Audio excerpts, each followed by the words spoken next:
வணக்கம். ஆர் ராஜேந்திரன், மாநில பொதுச் செயலாளர், 108 ஆம்புலன்ஸ் தொழிலாளர் சங்கம் தமிழ்நாடு COITU.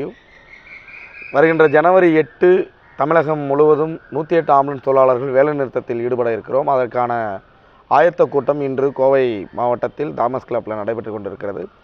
இந்த கூட்டத்தில் தமிழகம் முழுவதும் வார விடுமுறை நாட்களில் ஆள் பற்றாக்குறையை காரணம் காட்டி இந்த ஆம்புலன்ஸ் சேவையை இயக்கிக் கொண்டிருக்கக்கூடிய GVKEMR என்ற தனியார் நிறுவனம் ஆம்புலன்ஸ்களை இயக்காமல் நிறுத்தி கொண்டிருக்கிறது. அந்த ஆம்புலன்ஸ்களை தங்குதடையின்றி இயக்க வலியுறுத்தியும் 108 ஆம்புலன்ஸ் தொழிலாளர்களுக்கு சட்டப்படியான 8 மணி நேர வேலை வழங்க கோரியும் கோவிட் பெருந்தொற்றுக்கு பிறகு சேவையிலிருந்து அகற்றிய 108 ஆம்புலன்ஸ்களை மீண்டும் இயக்க வலியுறுத்தியும் GVKEMR நிர்வாகத்தின் சட்டவிரோத நடவடிக்கைகளையும் தொழிலாளர் விரோத நடவடிக்கைகளையும் அம்பலப்படுத்தியதற்காகவும் வழக்கு தொடுத்ததற்காகவும் சட்டவிரோதமாக பணிநீக்கம் செய்யப்பட்ட தொழிற்சங்கத்தின் முன்னணி ஊழியர்களுக்கு வேலை மீண்டும் வழங்க கோரியும் ஜனவரி 8 வேலைநிறுத்த போராட்டத்தில் ஈடுபட இருக்கிறோம். அதற்கான ஆயத்த கூட்டம் இன்று நடைபெற்று கொண்டிருக்கிறது. இந்த கூட்டத்தில் கோயம்புத்தூர் பகுதியில் இருக்கக்கூடிய அனைத்து மக்களிடமும் வேலைநிறுத்தத்திற்கு ஆதரவு திரட்டி கையெழுத்து இயக்கம் நடத்துவது என்று தீர்மானம் நிறைவேற்றப்படுகிறது. மேலும் தமிழக அரசு இதில் கவனம் செலுத்தி பேச்சுவார்த்தை நடத்துவதற்கு நடவடிக்கை எடுக்க வேண்டும் என்று வலியுறுத்தி கவன ஈர்ப்பு ஆர்ப்பாட்டம் கோவை மாவட்டத்தில் மாவட்ட ஆட்சியர் அலுவலகத்திற்கு எதிரில் நடத்துவதற்கும்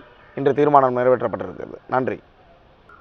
கோரிக்கை நிறைவேற்றினா தானே நீங்கள் வேலைநிறுத்தம் அறிவிச்சிட்டீங்க. 8ஆம் தேதி அறிவிச்சிருக்கோம். அந்த 8ஆம் தேதி என்னென்ன அந்த போராட்டத்தை வெற்றி பெற செய்வதற்கு சங்கம் இந்த மாவட்டத்தில் என்ன பணிகளை மேற்கொள்ளணுங்கிறதுக்கான வேலை திட்டம் தான் இன்றைக்கி நாங்கள் திட்டமிடுவதற்காக இந்த கூட்டத்தை நடத்திக்கிட்டு இருக்கோம்.